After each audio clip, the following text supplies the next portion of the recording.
How you going, guys? And in this video, let's talk about awakening, enlightenment from the perspective of non-duality. I've been speaking about Leo Gura for the last few videos, and I know some of you it would have upset. I know from the analytics, I've been getting dislikes, a few negative comments here and there, and to be honest, it doesn't faze me. I actually enjoy it. I like stirring up the pot a bit. Let's make it fun and interesting. And I've only mentioned him because he's obviously quite popular. Very popular, but I didn't even know about him until recently. One of my subscribers, Johnny, in a video call mentioned him. Hello, Johnny. I know you'll be watching. But yeah, I was introduced to him. And maybe people in the past talked about him too, but I just didn't register. But the reason I'm using him as an example is he, out of everyone I've watched, has had the most dramatic awakening experience. He has realized God consciousness. He has realized how he's consciously creating reality. He's the only awake entity in existence. And there's a point where I get where he's coming from, about being the only awake entity. For me, he's talking about the nature of reality is consciousness. And consciousness is always awake, always enlightened. And all of this is made from consciousness. But I feel it gets solipsistic, which I won't get into in this video. But the key thing I mentioned there was experience. And that's where non-duality differs from these types of teachings. Enlightenment is not an experience. Look at it like this. If you're in the presence of a non-dual teacher, if you go up to the teacher and said, Guru, I had the experience of being Simon. Then I had this amazing experience of God consciousness. I realized I was everything. I realized how I was consciously creating reality. I realized everyone else's awakening is false. It's all a creation of my mind. Whatever Leo Gura has experienced. Then when you come out of that, you come back to being a normal person. And you tell the Guru, what do you think? Am I enlightened? You know what the Guru will say? He'll say, did you say you experienced all this? Yes. Who is the one that appeared to? The guru isn't interested in your experiences. They're interested in you. The you that thought you were a person, then you had this amazing awakening experience, like Leo Gura, or if you had the experience of everything bursting into light, or you can't define the boundaries of where you end and the world begins, if you had this amazing experience, I've heard many enlightening experiences. But then you come back to being this person. Again, the Guru would say, who is the one that's appearing to? In other words, anything that comes eventually goes. Anything that appears has objective qualities. It's limited in time and space. Who is the one that's appearing to? That's what the Guru will always point you to. It's appearing to you. So I'm not denying Leo Guru's experience or anyone's awakening experience. But non-duality is not about experiences. They're saying all experiences happen in what you are and made from what you are.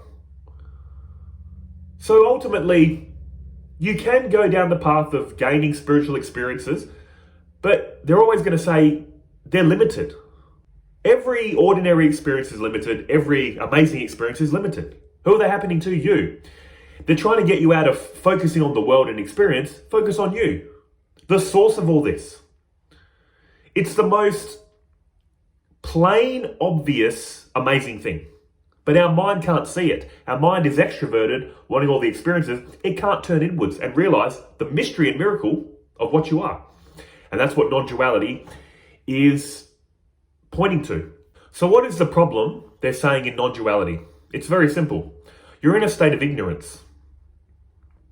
You think you know how the world is, and that's why you suffer. Now, spoiler alert, this is just imagining ignorance. You're never truly trapped in ignorance, but because you think you are, that's what Advaita Vedanta is for. It would be like if you saw someone in bed, tossing and turning, they're having a nightmare. Non-duality would say, technically, that person isn't in suffering. They're safe in bed. But in another sense, they are in suffering because they're dreaming up a reality where they think it's real. So you might look at them and go, I'll let them be. Shut the door, let them be. They'll wake up on their own. Or you can walk in and go, oh, right now they think they're in suffering. Let's tap them on the shoulder, wake them up. So non-duality is saying that you're never really trapped. You just think you're trapped. If you think you've got a problem, non-duality will give you the solution. If you don't think you have a problem, non-duality doesn't need to help you. It's like that saying, when the student is ready, the teacher appears. If you're not ready for this knowledge, you'll never seek out the guru. So it all works together beautifully. That's why reality ultimately is, in the ultimate realization, perfect. Everything is exactly happening as it should. Even trying to fix this reality, even trying to fix all the problems of this reality is perfect too. But I won't get into all that in this video because this is about enlightenment.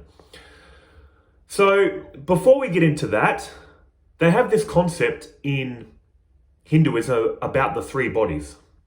You have three bodies: the physical body, the subtle body, and the causal body. And where is this ignorance found?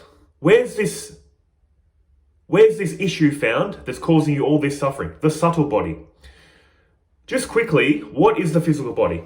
It's made of this material world. It's a public body. We can see it and others can see it.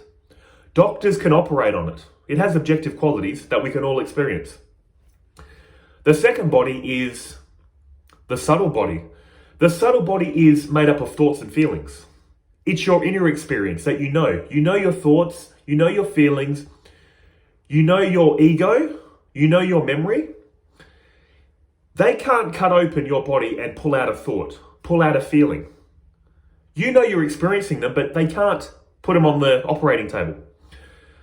No one else can experience it but you. But also others kind of can experience it, because when you speak to anyone, do you feel like you're speaking to a hunk of flesh? Or do you feel like there's something in the body animating it? If you're a pure materialist, I guess you're saying my loved ones and others are just hunks of flesh. But most people think there's something in the body animating it. And that is called the subtle body. And that's where our ignorance is found, by the way, what we need to remove. The third body is the causal body. The causal body can't be experienced directly. It can't be experienced directly because it is that which subtle body and physical body emanate from and collapse back into in deep sleep. It's feeding you all your thoughts, feelings. They say it's where your karma is held. They say it's where your past lives are held, if you believe in reincarnation and past and future lives. It's the storehouse. It's the seed of all this. So you can't experience it directly. Apparently some advanced yogis can. They can get into deep meditation and experience the causal body. But for the regular people like us, we know it indirectly. If you've ever asked, where do my thoughts and feelings come from? The causal body. It's feeding you all your thoughts and feelings. Then when these thoughts and feelings emerge in the subtle body, you can then choose to take action or not take action. So, to be honest, actually, the causal body is kind of the issue here, but there's nothing we can do about it. The causal body is feeding you all your thoughts and feelings. The subtle body takes it to be real and uses the physical body to act. And before I move forward, let's just quickly talk about when these three bodies are in action. In the waking state, all three bodies are in action. The causal body feeds the subtle body, its thoughts and feelings. The subtle body uses the physical body to act in this world. When we fall asleep, we lose awareness of the physical body. Now what we've got is a causal body and a subtle body. And that's what our dreams are made up of. Our dreams are our own private reality. And what is its source? The causal body. All our memories in this life and past lives, they're saying. Possibly even future lives. That's what's making up the dream. The external world is shut down, so we're relying on memory. When we stop dreaming and go into deep sleep, all we're left with is causal body. It's experienced as a blank. Experienced as a blank because what they're saying in non-duality is you are not the waking body, you are not the subtle body, you're not even the causal body. You're the pure witness of all three bodies. You're the pure witness that illumines the causal body, subtle body, and waking state body. And that's what they're getting at in Advaita Vedanta. So if the physical body is not the problem, and the causal body, it kind of is the problem, but it can be neutralized, where's the problem? Subtle body, ignorance. They say non-duality is the path from ignorance to knowledge. You have faulty knowledge that needs to be replaced with enlightening knowledge, and then you're all good. You realize you were never trapped. And what is this faulty knowledge? The core of it? The sense of ownership and control. You feel, your ego makes you think and feel, I'm this person living a life and I have free will. That's the job of the ego. And while I'm talking about ego, that's another thing I need to mention. All this talk of destroying the ego, removing the ego, killing it, the ego does not have to be destroyed. They're not telling you to destroy the ego. They're saying the ego is actually harmless. It's like any other part of this body-mind complex. You have a heart, you have lungs, you have a brain, you have an ego. It's harmless. It's only harmful when seen incorrectly. So that's another thing I should mention. Don't worry, your ego is going to stay. It is required. Your ego makes you feel like a separate person, which is fine. So that's another thing.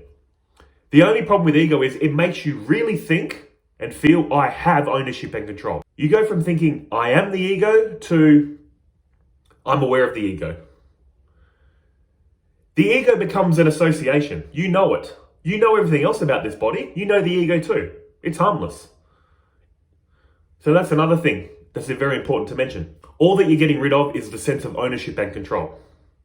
The ego makes reality appear separate. Fine, no problem. Ownership and control, that is what's messing you up. Apparently messing you up. But once you come out of it, you realize it never really was. It was just imagined. So let's find this true self. They say the nature of reality is Brahman. Brahman is the one undivided conscious source of all reality. Brahman is real. The world is an appearance. But what is this world an appearance of? Brahman. That's where a lot of people get caught up in. They say, I'm real, my true self is real, the world is an appearance, discard the world. Yes, initially you have to think that way. Because right now, in ignorance, you're a mixture of reality and truth. You feel real, you feel free will, you feel conscious, because that's what you truly are. But your ego makes you think and feel it's from this body. I'm conscious, real and free as this person. That's not the case. You're conscious, real and free as your true self. That's why there's a stage where you need to detach from the world. But ultimately, the teaching is non-dual. You have to absorb reality back into yourself. Brahman is beginningless. Ignorance, this feeling of I'm trapped, is also beginningless. Why is that? Because Brahman, with the power of Maya, creates this reality. Brahman is pure being, but has a power in it called Maya that creates all this. Maya is a power of Brahman. A power cannot exist without the possessor of power. The way to look at this is the ocean could be classed as Brahman, the waves could be classed as a power within the ocean.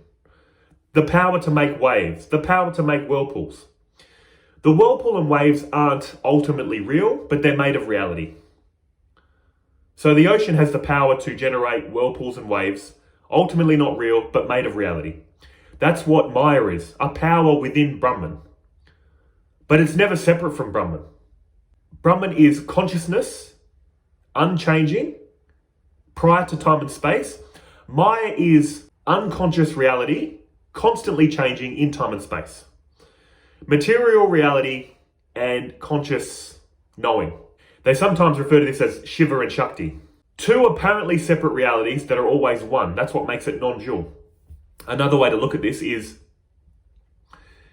your mind in deep sleep is like Brahman. It's in a state of pure potential, but it hasn't manifested anything. Then, without any cause, without any control, a dream world emerges from the mind in deep sleep. The mind in deep sleep, without cause or will, emerges a dream world. Manifests a dream world. It exists for some time, then it goes back into the causal state. See, deep sleep is the causal state. It's like the seeds of reality.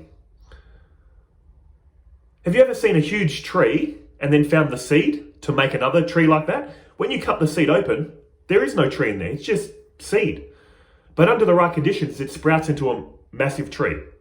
Similarly, your mind in deep sleep is pure potential. It's in the seed form that sprouts a dream.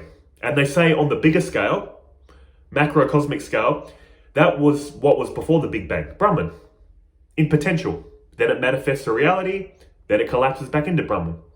But see how, whether it's manifest or collapsing, it's always only being Brahman. If my hands were Brahman, unmanifest, manifest, unmanifest, manifest. So getting back to enlightenment, our true self, let's find the Brahman within, with self-inquiry, something you may have done a million times, with me or other people. Let's find our true self, and then we'll take it from there. Are you aware of this body, or is it aware of you? What sounds more true? Do you know it, or does it know you? You know the body?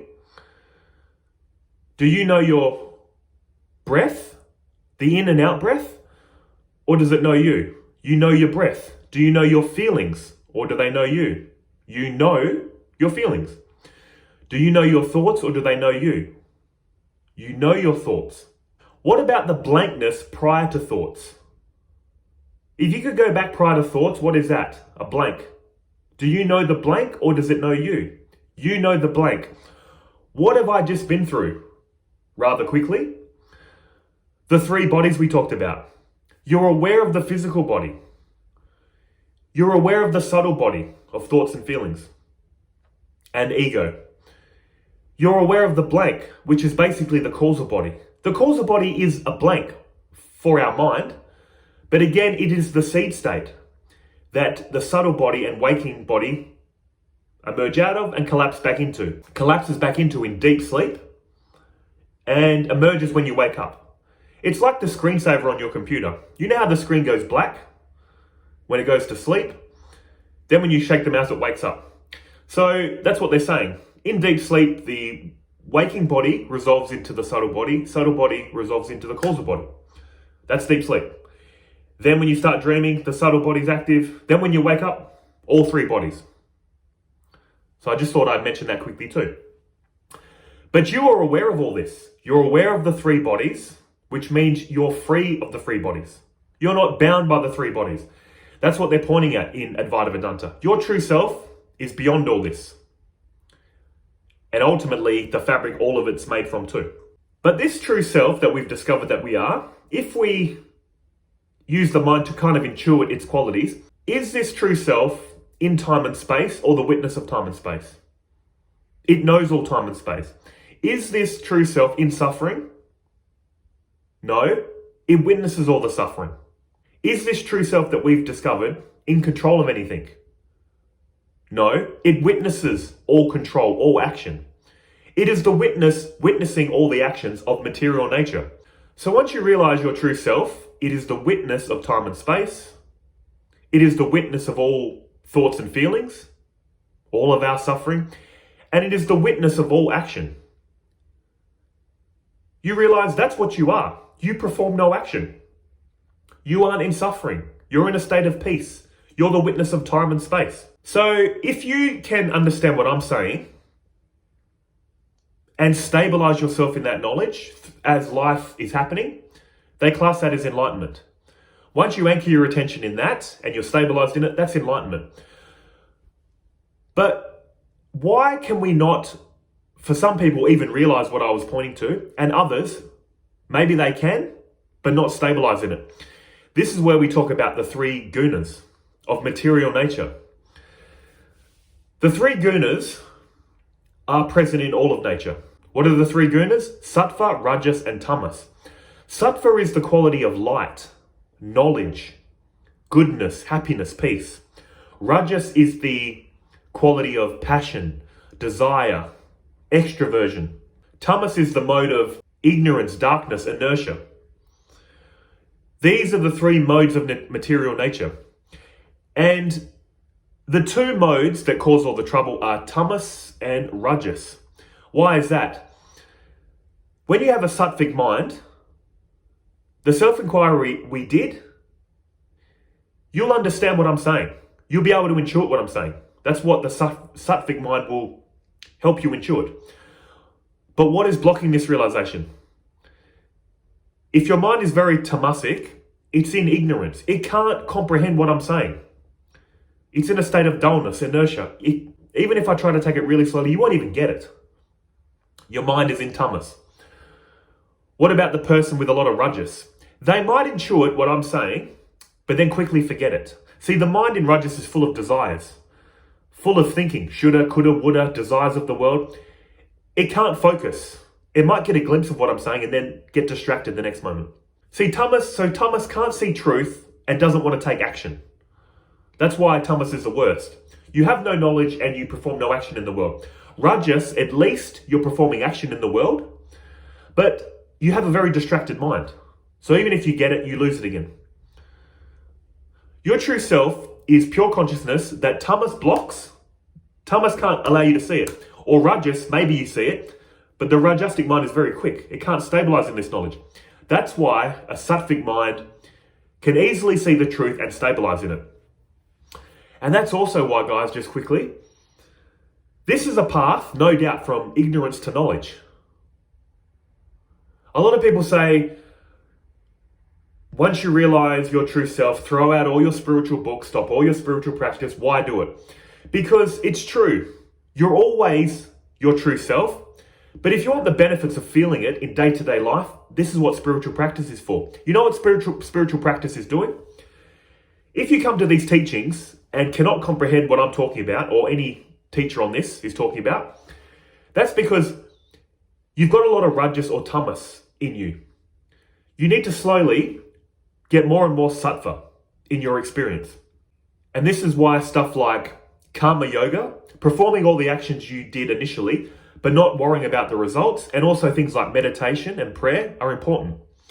Because these neutralize the ego. These shrink the ego. Because remember, tamas and rajas give you an ignorant mind or a distracted mind.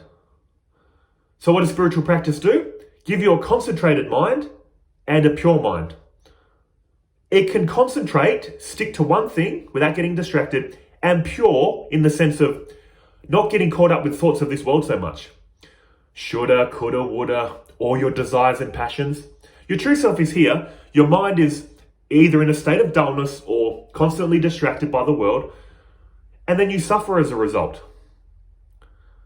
And that's why I say, don't give up spiritual practice. What's the purpose of spiritual practice in the beginning? To develop sattvic qualities, to develop a sattvic mind. What's spiritual practice useful for? Once your true self is realized, to maintain that knowledge, to keep it constant. What does spiritual practice do in the end? Once you've realized your true self and stabilized in it, it becomes a habit. It becomes a way of living. It's an example for others. It's basically said in the Bhagavad Gita, whatever the wise person does, others will follow. That's a paraphrase. But basically, people we look up to, we want to copy them. This happens so much with celebrities. So what they're saying is, the enlightened, they don't need all this spiritual practice, of course. But they do it to set an example for the rest of us. Because if we look up to them, and we see them meditating, praying, reading spiritual texts, whatever they're doing, we want to be like them, so we copy them.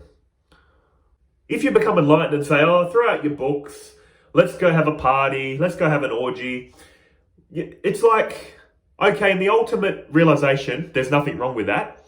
But here's the thing that's wrong with that.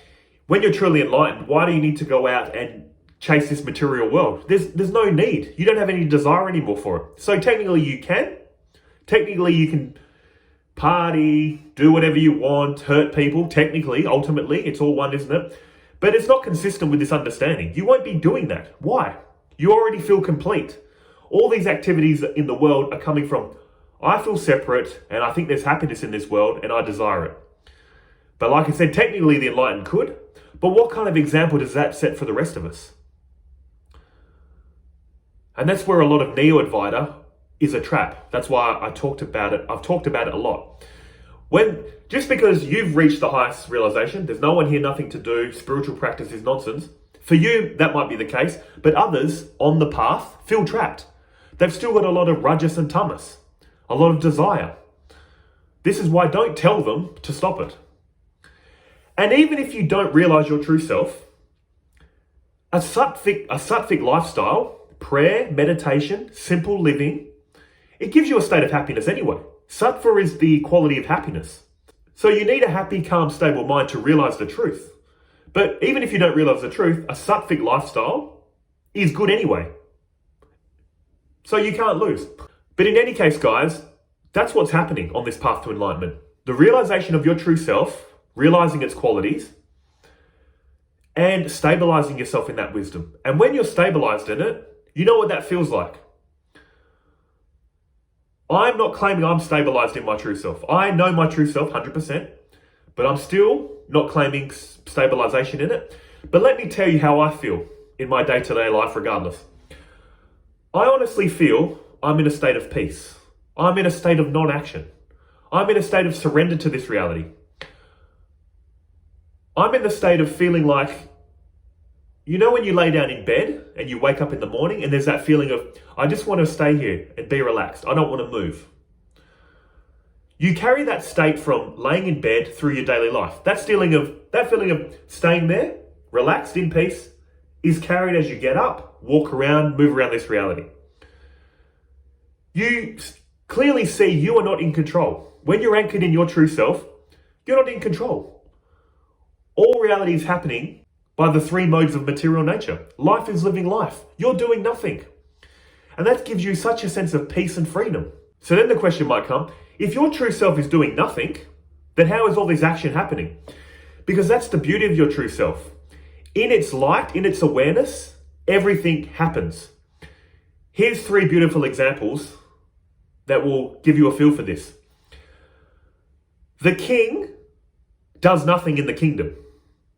The king is present in the kingdom, and in his presence, all activity of the kingdom happens. Without a king, there is no kingdom. You need a king for a kingdom.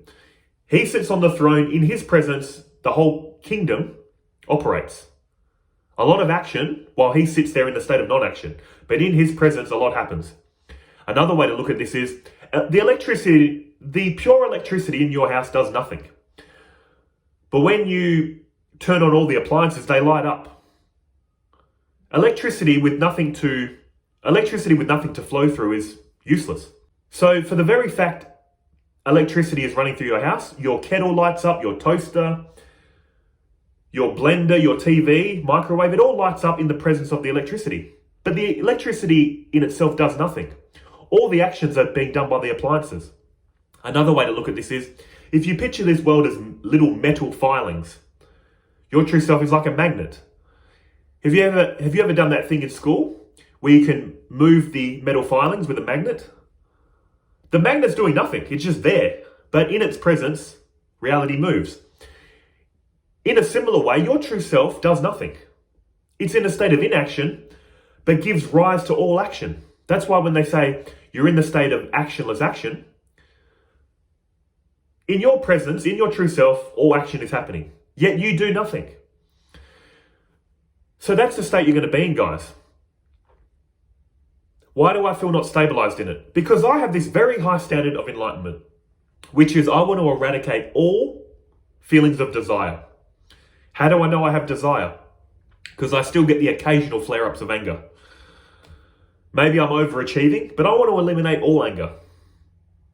When I started on this path, I was very sensitive, very passive-aggressive. I was angry, but not in a violent way. I was just very passive-aggressive, sensitive to criticism. I don't know if you felt that or are feeling it. You know, just that feeling of fear, protecting your ego. I'm right, you're wrong. I need to fight you to prove I'm right. Like, what state am I in now? I just raise my voice. I probably raise my voice louder in these videos than in real life. But the fact remains, I want to try to get rid of all irritability. because I know irritability and anger comes from desire. But other than that, I'm in a state of peace and freedom. I feel like I'm doing nothing. I feel in a state of peace, sense of humor, love and compassion, all that kind of stuff. Have I had these amazing mystical experiences? No. Well, in fact, in my lucid dreaming days, I was getting into lucid dreaming, out-of-body experiences. I did consider going to South America, do some ayahuasca, all that kind of stuff. I never did. But basically, guys, that's what non-duality is pointing to. That your true self isn't an experience. It is that which all experience appears to and disappears back into. Your ego wants all this power, all this control. Your true self is in a state of not wanting any power and control. And ironically, when you realize that, you have all the power and control. What you really want from all these desires is to be desire-free. What you really want from all this power and control you're seeking is to be free of wanting power and control. If you get what I'm saying, you get it. If you don't, you don't. Just analyze your experience. You only want the thing to get rid of the feeling of wanting it. You're in a state of peace. I want that. You get it. You're in peace again. Then the next thing crops up. You get it. You're in peace again. Constant treadmill. How tiring. When you're in the state of, I'm not in control, I'm not desiring anything, you gain the whole world. You gain all the freedom. You don't need free will. You've got freedom itself. You don't need to desire anything. You've got the whole reality, if you get where I'm pointing to. And that's the greatest gift this teaching will give you. You will desire nothing, which is another way of saying all your desires are fulfilled.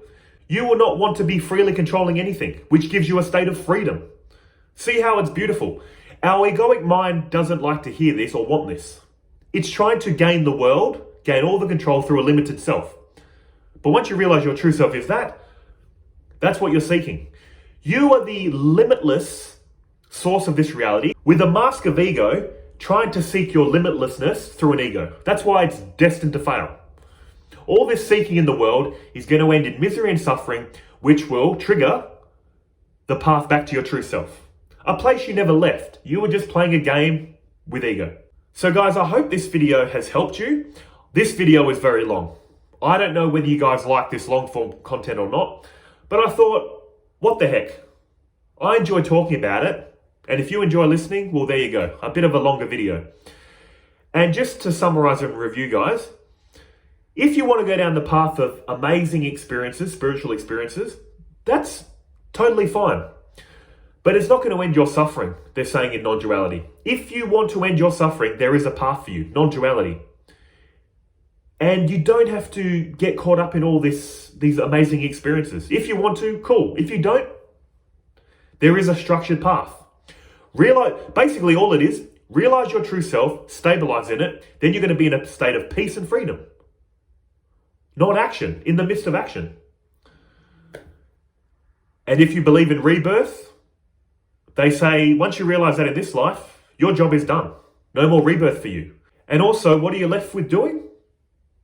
Appreciate the mystery and miracle of this reality. You don't have to keep your head up in the clouds. Bring it back down to earth. Really look at your loved ones. Most of your loved ones probably aren't into this, but just appreciate them for how they are. This reality is love.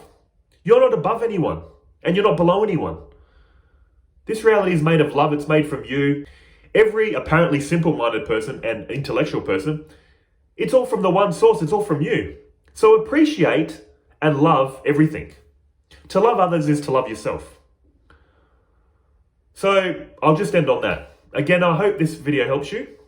And if you've watched this to the end, thank you so much. I know it was long, but it is what it is. See you guys. Take care.